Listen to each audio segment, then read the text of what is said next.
And what I would offer is, not 3 easy steps, but 3 things to consider when we're going through change. And the first is this, is to ask ourselves, essentially, where's Spirit leading me? Where's it drawing me from to what? As I'm moving through this reorder of my life, and not to ignore that, but to change the direction of our attention. There was that beautiful line in the poem that Kurt shared with us this morning of just getting rid of the what ifs. What ifs is like one of the biggest power drains I know of, as is regret, as in questioning or wondering what if. There is no what if. There is only this is what is happening. Neville says this. He says, take your attention from being in prison and begin to feel yourself to be free. Feel it to the point where it is natural. The very second you do so, those prison bars will dissolve. Apply this same principle to any problem. So instead of looking at the problem and going into the what if or how do I or whatever, is to move into an experience that says, I have resolved this issue, and the wisdom that guided me is this. So it's really engaging the power of the imagination, but what Neville says is the first thing to do is to focus on the experience of the thing being done, to viscerally begin to have that experience, because, our feelings anchor memories into our body. It is how it works. Because when we have this experience and we allow ourselves to emotionally feel the thing that we desire, our body produces this rush of dopamine that just travels into every cell in our body and just awakens and enlivens it to this new experience. And it's from there that we find resolution. We don't find resolution in regret. And the second thing is this, to cut the ties that bind us. Over and over again, my spiritual practice lately has been this.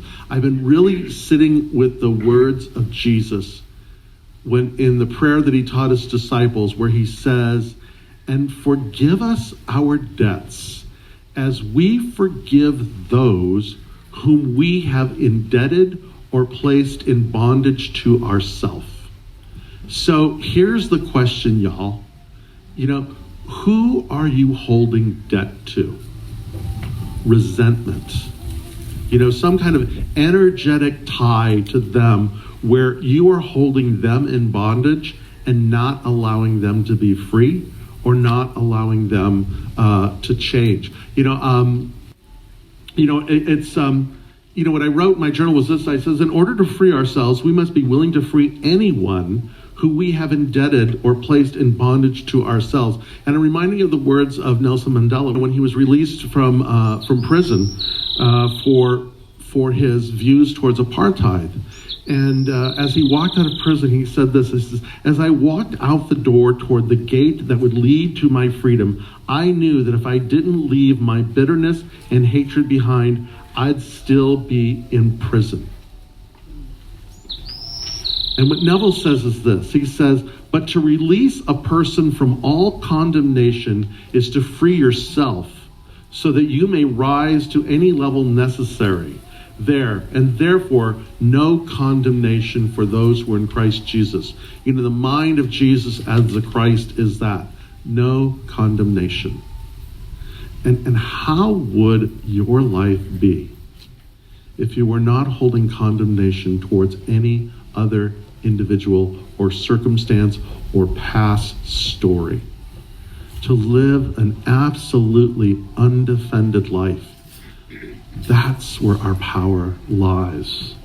But this could almost be a mantra for all of us, which is this: imagination is destiny.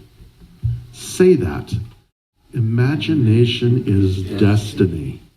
And so where do we feed our mind?